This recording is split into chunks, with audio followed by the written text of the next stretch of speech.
जय हिंद बच्चों, कैसे हो? उम्मीद करते हैं आप लोग अच्छे होंगे। प्यारे बच्चों, आज का क्लास लेकर फिर आप सबके बीच उपस्थित हो गए हैं। आज के क्लास में हम लोग अध्ययन करने वाले हैं परागण के बारे में। इससे पहले आपको परागण का वर्गीकरण पढ़ा दिया गया है। यदि आप लोग वो क्लास नहीं देखे हैं तो एक बार वो क्लास देखकर फिर इस क्लास को देखिए तो आपको बेहतर समझ में आएगा। तो आज के क्लास में हम लोग क्या अध्ययन करने वाले हैं? परागण अध्ययन करने वाले हैं। परागण क्या होता है, सबसे पहले इसको समझते हैं। तो अगर बात करें परागण की, परागण क्या होता है, तो अगर इससे संबंधित बातों को हम लोग जाने तो परागण में आपको कुछ चीजें ध्यान देना होगा, कुछ बातों को बहुत ध्यान से समझना होगा। अगर आप एक बार इस चीज को ध्यान से समझ गए, परागण आप एक बार ध्यान से समझ गए तो इसके प्रकार को समझने में आपको कठिनाई नहीं होगा। यानी आपको बहुत ध्यान से परागण को समझना है। परागण अगर समझ गए तो परागण के प्रकार में कोई भी समस्या नहीं आने वाला है। तो समझते हैं परागण। अब देखिए, ये हम पुष्प बनाए हुए हैं जो आपको स्पष्ट दिखाई दे रहा है। पुष्प में ये जो रेड कलर से लंबा लंबा डंठल निकाले हैं, ये आपका स्त्री केसर हो जाएगा और ऊपर वाला भाग हो जाएगा वर्तिकाग्र। ये जो नीले कलर से बनाया गया है, ये पुष्प का नर भाग यानी आपका पुंकेसर हो जाएगा। पुंकेसर में एक जो गोल गोल से डब्बा बनाया गया है नीले कलर से, ये आपका परागकोश है। इस बात को आप समझ लीजिएगा ताकि आपको कंफ्यूजन ना हो, समस्या ना हो। यानी ये स्त्री केसर और ये पुंकेसर, ये वर्तिकाग्र और ये क्या हो जाएगा? परागकोश। अब आप ये बताइए परागकोश में क्या पाया जाता है? तो परागकोश में आप कहेंगे सर परागकोश में तो परागकण पाया जाता है। बोलो, परागकोश में क्या पाया जाता है? परागकण। यानी परागकोश से परागकण जब वर्तिकाग्र तक पहुंच जाएगा, इसी क्रिया को हम लोग परागण कहेंगे। क्या कहेंगे? परागण कहेंगे।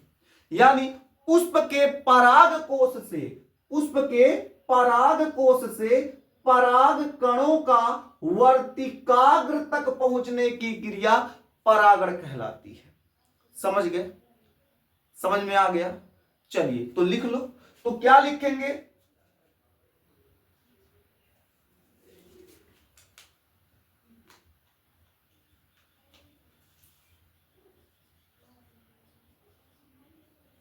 पुष्प के परागकोश से, पुष्प के परागकोश से, पुष्प के परागकोश से, पुष्प के परागकोश से पराग कणों का, पुष्प के परागकोश से पराग कणों का वर्तिकाग्र तक पहुंचने की क्रिया, वर्तिकाग्र तक पहुंचने की क्रिया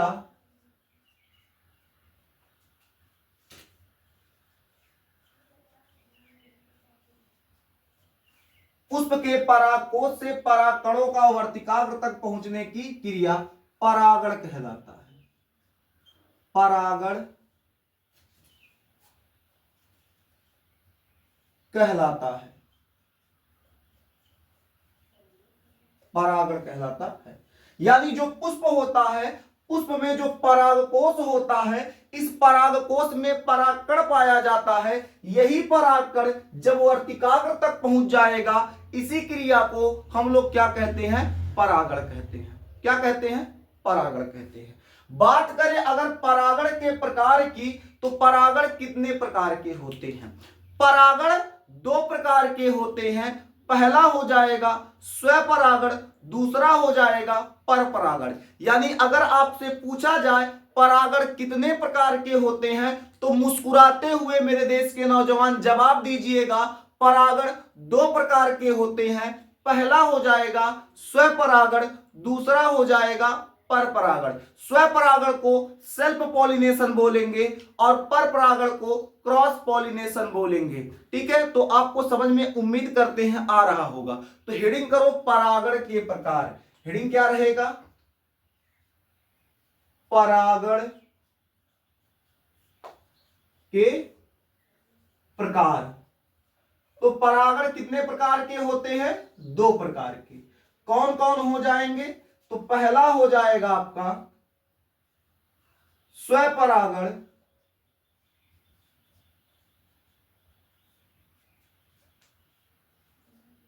सेल्फ पॉलिनेशन, सेल्फ पॉलिनेशन। दूसरा हो जाएगा परपरागण, दूसरा हो जाएगा परपरागण, cross pollination, cross pollination, cross pollination. यानी परागण कितने प्रकार के? तो परागण 2 प्रकार के। एक बार दरवाजा बंद कर दें।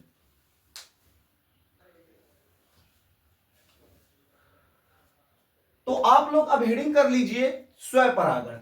हेडिंग क्या करेंगे? स्वपरागण।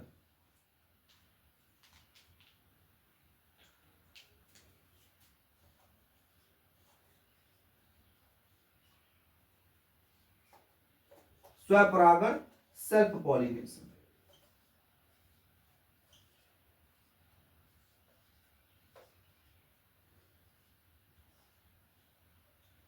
स्वपरागण, सेल्फ पॉलिनेशन। अब समझते हैं सेल्फ पॉलिनेशन यानी स्वपरागण क्या होता है। अब यहां देखिएगा, इसे समझा देते हैं। ये आपका परागकोश है। अब इस परागकोश में परागकण पाया जा रहा है। ये परागकण या इसी पुष्प के वर्तिकाग्र में चला जाए या फिर इसी पुष्प के परागकोश से परागकण इसी पादप के किसी और पुष्प के वर्तिकाग्र में चला जाए तो इस क्रिया को परपरागण बोलेंगे। मतलब क्या हो? पौधा एक ही रहे, पौधा एक ही रहे, किसी एक पुष्प के परागकोश से परागकण उसी पुष्प के वर्तिकाग्र में पहुंच जाए या फिर वो जो परागकण है उसी पादप के किसी अन्य पुष्प के वर्तिकाग्र में पहुंच जाए तो इसी क्रिया को हम लोग क्या कहते हैं? स्वपरागण कहते हैं। यानी स्वपरागण की अगर परिभाषा तैयार किया जाए तो परिभाषा क्या निकल के आता है? किसी पुष्प के परागकोश से परागकण उसी पुष्प के वर्तिकाग्र या उसी पादप के अन्य पुष्प के वर्तिकाग्र में पहुंचने की क्रिया क्या कहलाती है? स्वपरागण, सेल्फ पॉलिनेशन कहलाता है। समझ में आ गया? तो नोट कर लेते हैं। क्या लिखेंगे?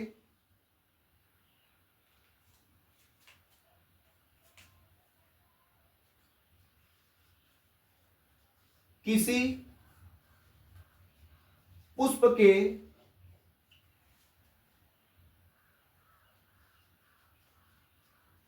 परागकोश से,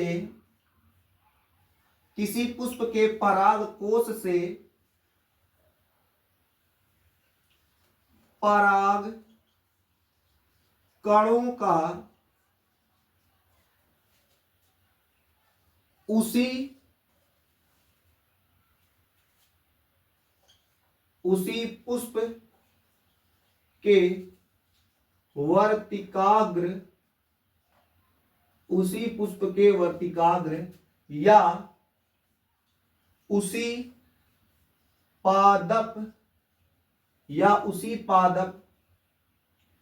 के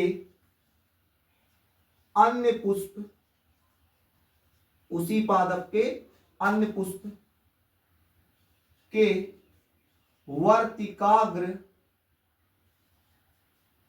उसी पादप के अन्य पुष्प के वर्तिकाग्र तक पहुंचने की क्रिया, तक पहुंचने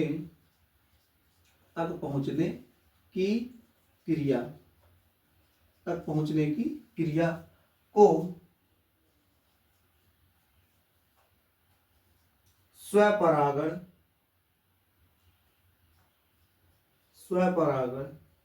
कहते हैं। क्या लिखा गया है? किसी पुष्प के परागकोश से परागकणों का उसी पुष्प के वर्तिकाग्र या उसी पादप के अन्य पुष्प के वर्तिकाग्र तक पहुंचने की क्रिया को क्या कहते हैं? स्वपरागण। यानी ये जो परागकण है इसी पुष्प के वर्तिकाग्र में रहे या फिर उसी पादप के किसी अन्य पुष्प के वर्तिकाग्र में चला जाता है तो इस क्रिया को हम लोग क्या कहेंगे? स्वपरागण कहेंगे। क्या कहेंगे? स्वपरागण। समझ में आ गया? समझ में आ रहा है? आगे अब हम लोग क्या पढ़ेंगे? ये जो स्वपरागण यानी सेल्फ पॉलिनेशन होता है, सेल्फ पॉलिनेशन कितने प्रकार के होते हैं? सेल्फ पॉलिनेशन कितने प्रकार के होते हैं, अब हम लोग इस चीज पर अध्ययन करने वाले हैं। तो सेल्फ पॉलिनेशन, सबसे पहले हेडिंग करो सेल्फ पॉलिनेशन का टाइप, यानी जो टाइप ऑफ सेल्फ पॉलिनेशन, स्वपरागण के प्रकार।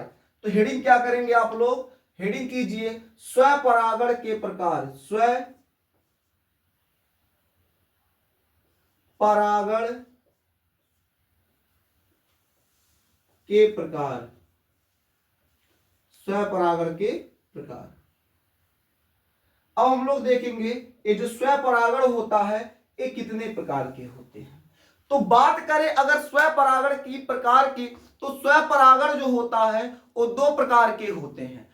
पहला हो जाएगा स्वयुग्मन, दूसरा जो इसका प्रकार हो जाएगा सजात पुष्पी। तो यानी स्वपरागण दो प्रकार के, पहला स्वयुग्मन, दूसरा सजात पुष्पी। समझ में आ रहा है? तो नोट कर लीजिए, पहला क्या हो जाएगा?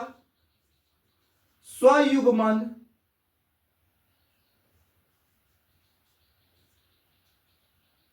दूसरा सजात पुष्पी, सजात पुष्पी।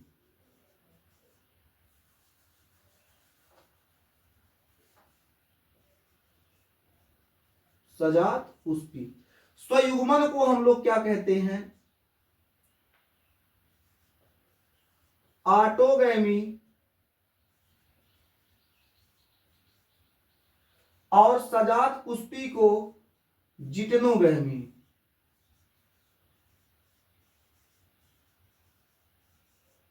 जिटेनोगैमी। तो ऑटोगैमी, जिटेनोगैमी के बारे में अब हम लोग अध्ययन करने वाले हैं।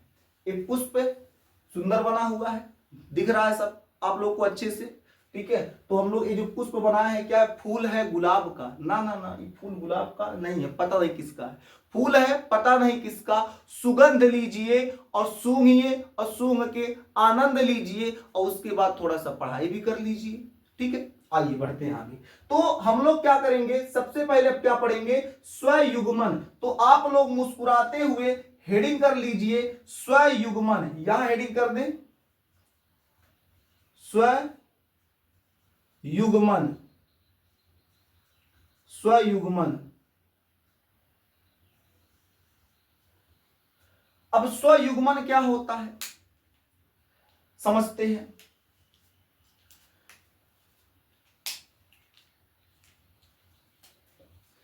ये आपका पुष्प है, पुष्प का एक परागकोश है, इस परागकोश में क्या पाए जा रहे हैं? परागकण। अब ये जो परागकण है अगर इसी पुष्प के वर्तिकाग्र में रह जाए, यानी एक पुष्प के परागकोश से ये जो परागकण है उसी पुष्प के वर्तिकाग्र में रह जाता है या फिर चला जाता है या फिर पहुंच जाता है, तो इस क्रिया को स्वयुग्मन कहते हैं। स्वयुग्मन में ध्यान देने वाली बात क्या होती है? ये जो पुष्प होता है उसी पुष्प का परागकण उसी पुष्प के वर्तिकाग्र में जाए, किसी अन्य पुष्प के वर्तिकाग्र में नहीं जाना चाहिए। अगर उसी पुष्प का परागकण उसी पुष्प के, मेरे देश के नौजवान, उसी पुष्प के परागकण में जाता है तो उसे हम लोग क्या कहते हैं? स्वयुग्मन। तो स्वयुग्मन में आप समझ गए कि जो परागकण है उसी पुष्प के वर्तिकाग्र में जाना चाहिए। अगर जा रहा है तो आपका क्या कहलाएगा? स्वयुग्मन कहलाएगा। तो लिख लेते हैं, क्या लिखेंगे? किसी एक पुष्प, किसी एक पुष्प, किसी एक पुष्प के परागकोश से, किसी एक पुष्प के परागकोश से, किसी एक पुष्प के परागकोश से पराग कण उसी पुष्प, उसी पुष्प, उसी पुष्प के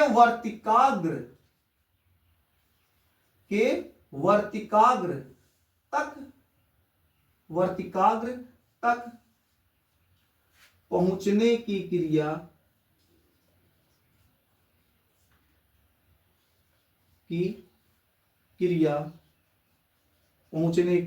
क्रिया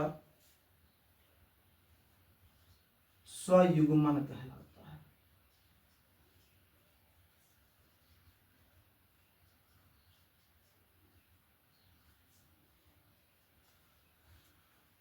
किसी एक पुष्प के परागकोश से परागकण उसी पुष्प के वर्तिकाग्र तक पहुंचने की क्रिया क्या कहलाता है? स्वयुग्मन। यानी जो परागकोश है, उस परागकोश में जो परागकण पाया जा रहा है उसी पुष्प के वर्तिकाग्र में चला जाता है, तो इसको हम लोग क्या कहेंगे? स्वयुग्मन कहेंगे।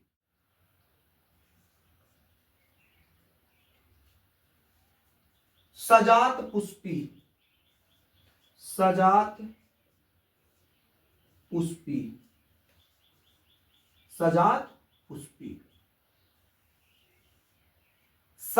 पुष्पी क्या होता है इसको समझते हैं।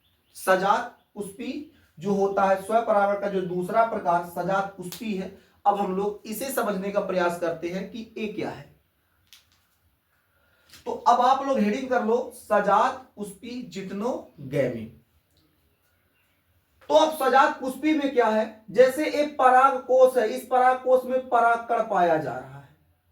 अब इस परागकोश में जो परागकण पाया जा रहा है, इस पुष्प के वर्तिकाग्र में ना जाने के बजाय दूसरे पुष्प के वर्तिकाग्र में चला जाए, उसी पादप के दूसरे पुष्प के वर्तिकाग्र में चला जाता है, तो इस क्रिया को हम लोग क्या कहते हैं?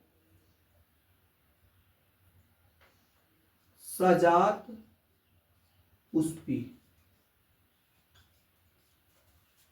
यानी अगर बात करें सजात पुष्पी की तो क्या कहेंगे? किसी एक पुष्प के परागकोश से परागकण उसी पादप के अन्य पुष्प के वर्तिकाग्र तक पहुंचने की क्रिया क्या कहलाता है? सजात पुष्पी कहलाता है। इसे भी नोट कर लीजिए। लिखेंगे किसी एक पुष्प के परागकोश से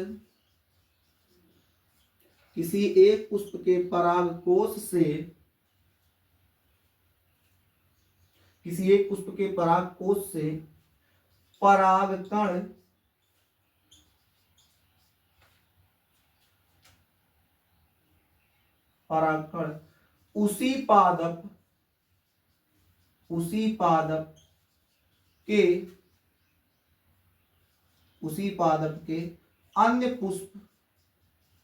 उसी पादप के अन्य पुष्प तक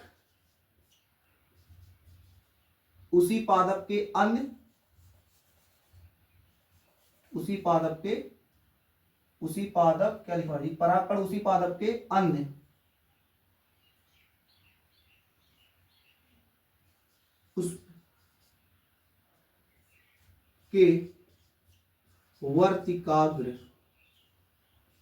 उसी पादप के अन्य पुष्प के वर्तिकाग्र तक पहुंचने की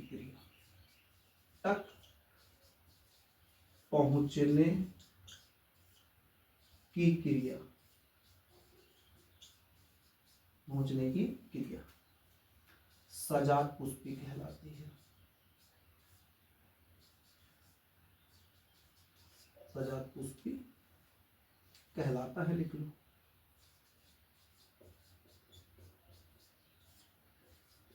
तो क्या लिखा गया है? किसी एक पुष्प के परागकोश से परागकण उसी पादप के अन्य पुष्प के वर्तिकाग्र तक पहुंचने की क्रिया क्या कहलाता है? सजात पुष्पी कहलाता है। क्या कहलाता है? सजात पुष्पी कहलाता है। समझ में आ रहा है? समझ में आ रहा है तो बाबू अपने मित्रों के पास शेयर जरूर करें क्लास को, ताकि उनको भी पता चल सके कि सुरेंद्र सर अपने चैनल संस्कार क्लासेज बाय सुरेंद्र सर पर बायोलॉजी का क्लास शुरू कर दिए हैं। और शुरू नहीं हो गया, इसमें कई क्लास निकल चुका है, अभी लेट नहीं हुआ है। उनको ज्वाइन कराइए क्लास से, उनको बताइए ताकि वो भी अपना पठन पाठन का कार्य अच्छे ढंग से कर सकें। और आपको उम्मीद करते हैं कि आपको समझ में आ रहा होगा। आ रहा है? सुरेंद्र सर नाम सुन के फ्लावर समझा है क्या? ना ना, मास्टर है मैं, पूरा एक एक टॉपिक को पढ़ा डालेगा, कुछ भी नहीं छोड़ेंगे। ठीक है, आइए आगे बढ़ते हैं। ठीक है, यहां तक आप लोग क्या कीजिए, नोट कर लीजिए। उसके बाद हम लोग फिर आगे पढ़ते हैं। आइए, जगह है तो हम लोग एक आध पॉइंट भी समझ लेते हैं, यहीं पर समझ लेते हैं। अब पॉइंट क्या है उसको समझते हैं। देखिए,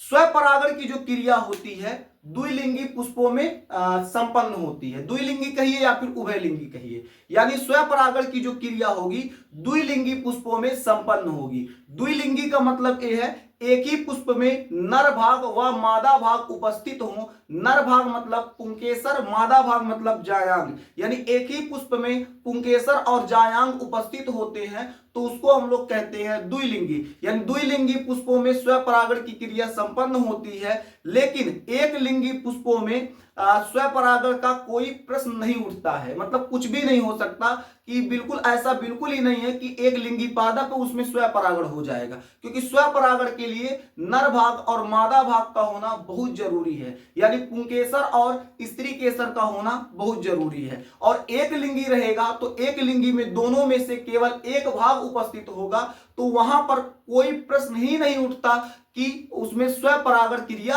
हो जाए। आप एक मुस्कुराते हुए, हंसते हुए आप एक पॉइंट को नोट कर लीजिए। पॉइंट क्या होगा जो अभी आपको समझाए हैं, तो पॉइंट में आप लिखिएगा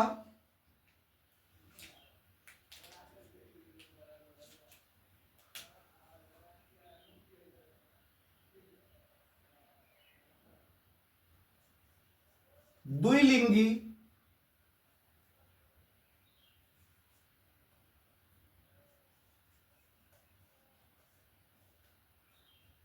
द्विलिंगी द्विलिंगी पुष्पों में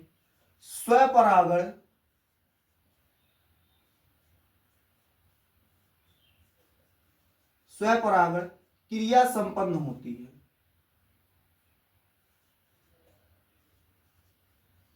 स्वपरागण क्रिया संपन्न होती है।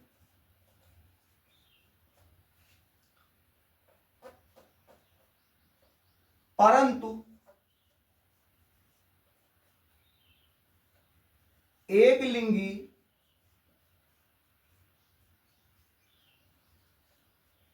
पुष्पों में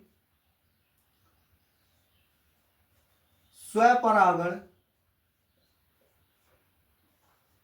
का कोई प्रश्न नहीं उठता। कोई प्रश्न नहीं उठता।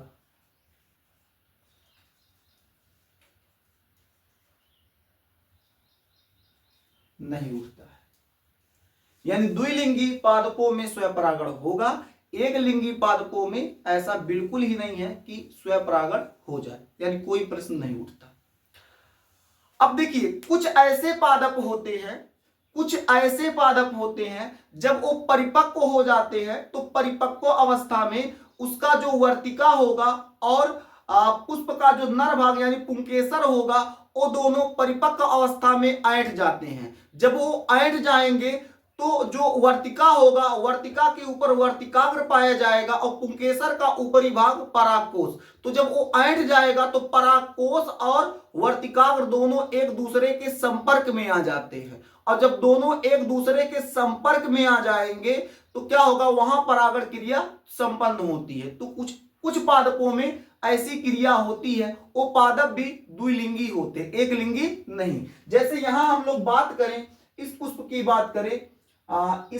बात करें यहां, तो यहां क्या होगा कि ये जो पराग, अब इसमें देखिए वर्तिकाग्र बड़ा बना दिए तो ये वर्तिकाग्र हो जाएगा। वर्तिकाग्र में ए वाला भाग वर्तिका होगा, वर्तिका और इसमें पुंकेसर परिपक्व जब होंगे तो परिपक्व अवस्था में ऐंठ जाएंगे, और जब ऐंठेंगे तो उसका परागकोश और वर्तिकाग्र दोनों एक दूसरे को स्पर्श कर लेगा, यानी एक दूसरे के संपर्क में आ जाएंगे, और जब एक दूसरे के संपर्क में आ जाएंगे तो वहां पर परागण क्रिया संपन्न हो जाएगा। इस पॉइंट को भी आप लोग नोट कर लीजिए। तो पॉइंट क्या नोट करेंगे?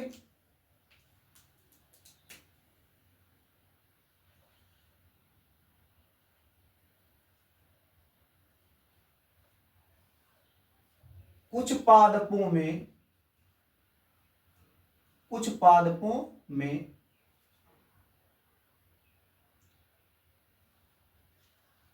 वर्तिका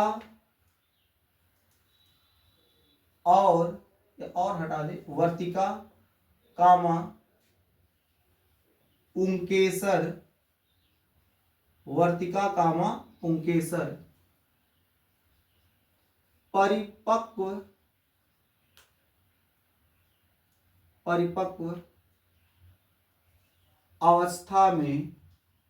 परिपक्व अवस्था में ऐंठ जाते हैं,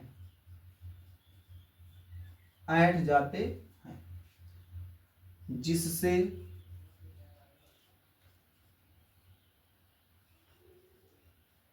परागकोश और वर्तिकाग्र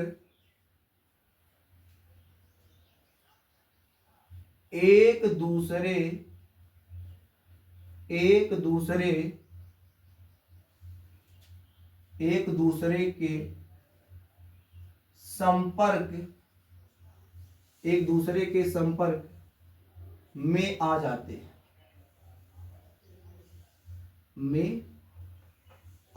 हैं, और जो परागण क्रिया होती है वो क्या हो जाती है? संपन्न हो जाती है, मतलब परागण हो जाता है, यानी परागण क्रिया संपन्न हो जाती है। समझ में आ गया?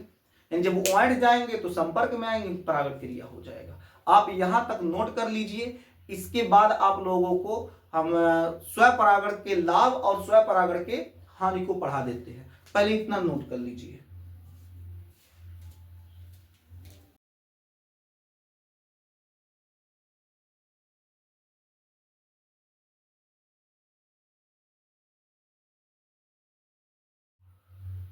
तो अब हम लोग पढ़ने वाले हैं स्वपरागण से लाभ और हानि। तो आप लोग हेडिंग कर लीजिए, स्वपरागण से लाभ, स्वपरागण से लाभ, स्वपरागण से लाभ।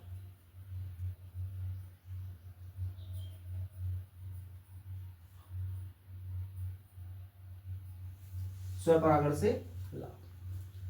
आइए एक एक पॉइंट को हम लोग बहुत बारीकी से समझने का प्रयास करते हैं, ताकि आपको किसी प्रकार की समस्या ना हो। स्वपरागण का जो लाभ है, एक एक पॉइंट बहुत ध्यान से समझिएगा, ताकि आपको फिर दिक्कत ना हो। आइए सबसे पहले लिख देते हैं पहला पॉइंट।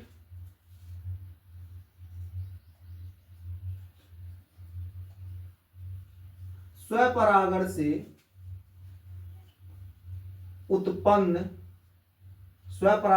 उत्पन्न बीज शुद्ध नस्ल के होते हैं।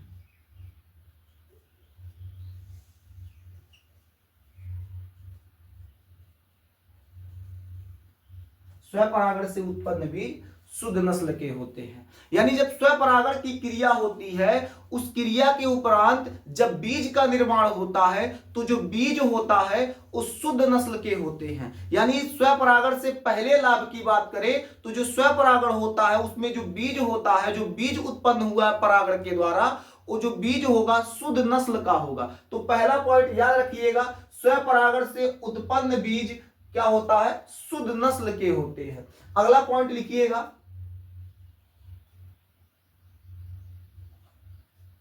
इनमें या स्वपरागण में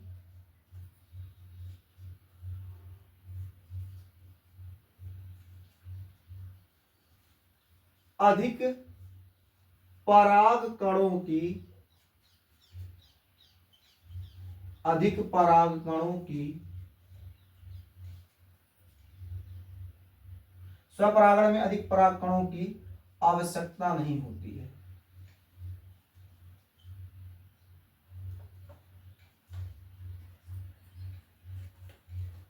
नहीं होती है।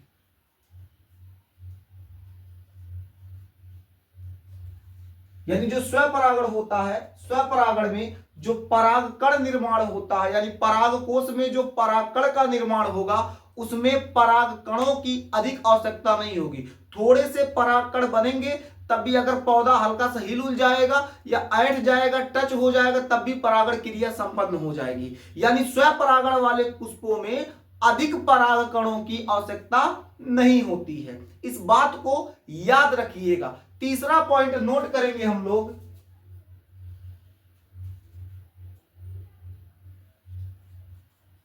ए पुष्प परागण, ए पुष्प परागण हेतु, ए पुष्प परागण हेतु, ए पुष्प परागण हेतु अन्य पुष्पों पर या अन्य पुष्प पर, ए पुष्प परागण हेतु अन्य पुष्प पर निर्भर नहीं होते।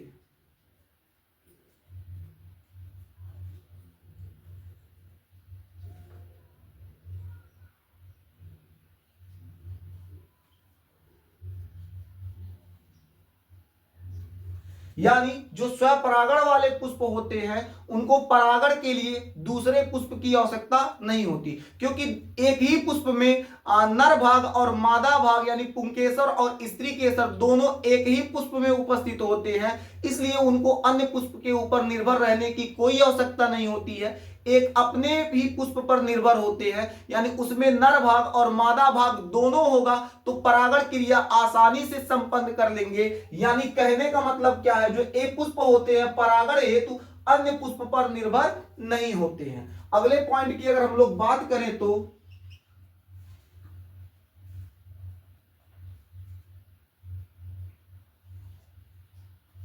इन पुष्पों को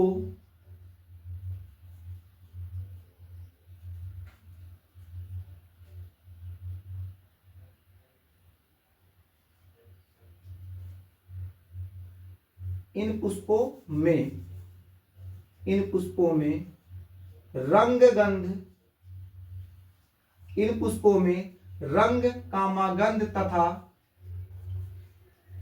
मधु, रंग गंध मधु उत्पन्न करने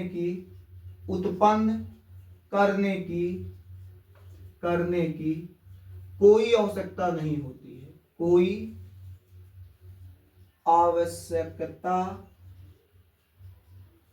कोई आवश्यकता नहीं होती है।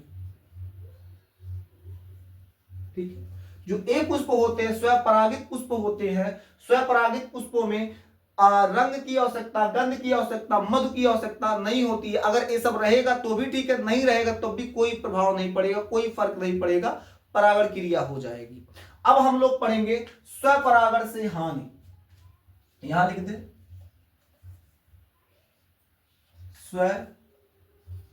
स्वपरागण से हानि, हानियां लिख लो, हानियां, स्वपरागण से हानियां।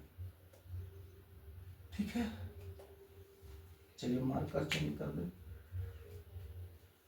अब बात करें स्वपरागण से हानियों की, तो स्वपरागण से हानियां क्या हैं? देखिए, स्वपरागण से उत्पन्न जो बीज होते हैं शुद्ध नस्ल के होते हैं, आप जान चुके हैं इसमें लाभ में। लेकिन स्वपरागण के बाद जो बीज उत्पन्न होगा उस बीज से जो पादप का निर्माण होगा, यानी जो पादप निर्मित होगा, वो पादप क्या होगा? कमजोर होगा।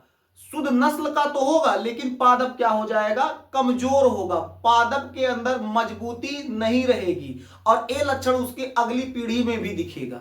यानी जो स्वपरागण से उत्पन्न बीज है, उस उत्पन्न बीज से हम लोग क्या करेंगे? जब एक पादप का निर्माण करेंगे तो वो पादप जो होगा कमजोर होगा, मजबूत नहीं होगा। ये इसकी सबसे पहली हानि हो जाएगी। तो लिख ले, स्वपरागण स्वपरागण से उत्पन्न स्वपरागण से उत्पन्न बीज स्वपरागण से उत्पन्न बीज से निर्मित पादप निर्मित पादप कमजोर होते हैं। क्या लिखवा है? स्वपरागण से उत्पन्न बीज से निर्मित पादप क्या होते हैं? कमजोर होते हैं। आगे अगली पॉइंट लिखते हैं हम लोग। अगला पॉइंट देख लेते हैं क्या है।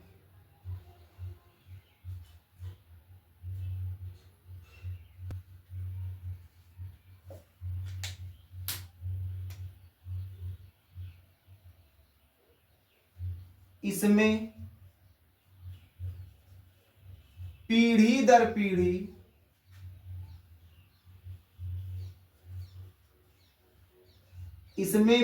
पीढ़ी दर पीढ़ी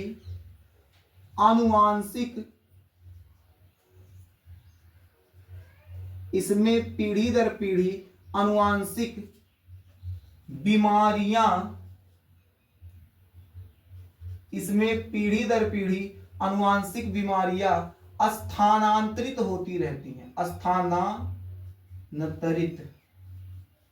स्थानांतरित होती रहती हैं।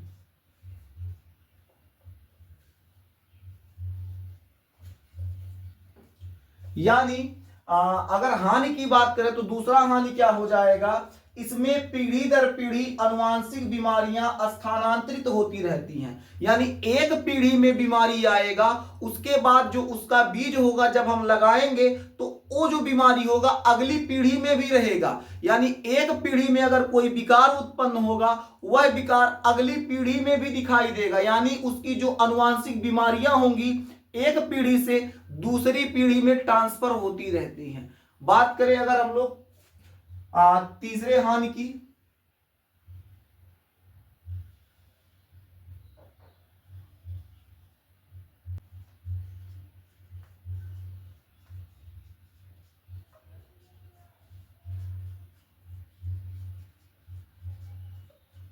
स्वपरागण से उत्पन्न बीज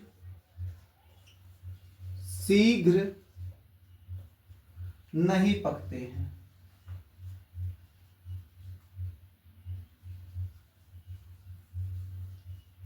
यानी स्वपरागण द्वारा जो बीज उत्पन्न होगा, जब उस बीज को हम लोग लगाएंगे और एक पादप के रूप में तैयार होगा तो वो जल्दी नहीं पकेगा, यानी पकने में समय लेगा। यानी यही पॉइंट लिखवाया गया, स्वपरागण से उत्पन्न बीज शीघ्र नहीं पकते हैं, यानी पकने में समय लेते हैं। एक और पॉइंट आप लोग नोट कर लीजिए, इनमें रोग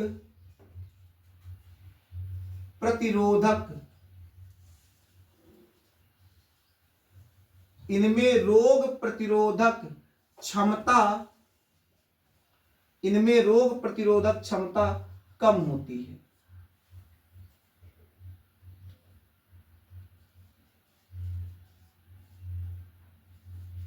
अब कहेंगे रोग प्रतिरोधक क्षमता क्या है? यानी रोग प्रतिरोधक क्षमता का मतलब है कि रोगों से लड़ने की क्षमता कम होती है। यानी स्वपरागण के द्वारा जो बीज उत्पन्न होगा, उस बीज को जब हम लोग क्या करेंगे, पुनः लगाएंगे, तो उसके बाद क्या होगा, इनमें क्या होगा, जो रोगों से लड़ने की क्षमता होगी वो कम हो जाएगी, और इस बीज को पुनः अगली पीढ़ी में जब देखेंगे तो उसमें क्षमता और कम हो जाएगी। यानी ये जो होता है रोगों से लड़ने की क्षमता इन पादपों में, इन पुष्पों में बहुत कम होता है। उम्मीद करते हैं स्वपरागण से लाभ और स्वपरागण से हानियां आपको अच्छे से समझ में आ गया। अगर अच्छे से समझ में आ गया तो पुनः कह रहे हैं अपने मित्रों के पास क्लास को शेयर जरूर करें, और आपको एक क्लास कैसा लगा कमेंट में जरूर बताएं। फिर मिलेंगे आपसे अगले क्लास में, तब तक के लिए जय हिंद।